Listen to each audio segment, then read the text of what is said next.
प्यारे भाई अस्सलाम वालेकुम वरहमतुल्लाहि वबरकातुह। अजीज भाई वालेकुम अस्सलाम वरहमतुल्लाहि वबरकातुह। सब खैरियत है मेरे भाई। आप 3 दिन से खेलने के लिए नहीं आ रहे हैं और आपके चेहरे पर भी थकावट के आसार है। बस क्या बताऊं, जिंदगी अजाब बन गई है। क्या हुआ मेरे भाई, सब खैरियत तो है ना? असल में गुज़िश्ता 3 दिन से वालिदा की तबीयत खराब है और मैं नौकर बन कर रह गया हूँ। सारे काम मुझे ही करने पड़ते हैं। उनको खाना खिलाना, उनकी बिस्तर की सफाई करना, उनके कपड़ों को साफ करना, ये सारे काम मुझे करने पड़ते हैं।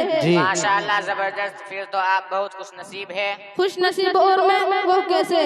मेरे भाई ये तो बहुत कम लोग होते हैं जिन्हें वालिदैन की खिदमत करके जन्नत कमाने का मौका मिलता है। अच्छा, यानी मुझे सब मुशक्कत उठाकर जन्नत मिलेगी? जी जरूर इंशाअल्लाह। क्या आपने करन में रहने वाले उवैस बिन आमिर का वाकया नहीं सुना, जिन्हें आज हम उवैस करनी के नाम से जानते हैं? नहीं, मैंने तो नहीं सुना। क्या आप मुझे सुनाएंगे? जी बिल्कुल, क्यों नहीं। हजरत उवैस करनी अपनी वालिदा के खिदमत में मसरूफ रहते थे और इसी वजह से वो आप सल्लल्लाहु अलैहि वसल्लम की जियारत के लिए तशरीफ नहीं ला सके। चुनांचे आप अलैहिस्सलाम ने उनके लिए दुआ फरमाई और लोगों से कहा कि आप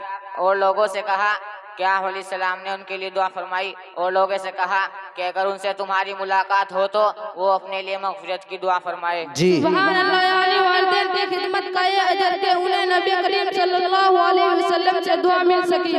क्या आपको ये मालूम है, वालिदा को एक मर्तबा मोहब्बत की निगाह से देखने पर मकबूल हज का सवाब मिलता है। सुभान अल्लाह, यानी वालिदैन की खिदमत का सुभान अल्लाह, क्या ही अच्छी बात बताई है आपने। मैं तो अपनी वालिदा की खिदमत अपने लिए सजा समझ रहा था, लेकिन आपसे मिलकर मालूम हुआ ये तो जजा ही जजा है, जन्नत ही जन्नत है।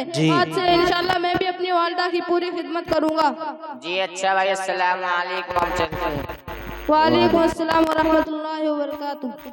माशाअल्लाह, बहुत खूब भाई।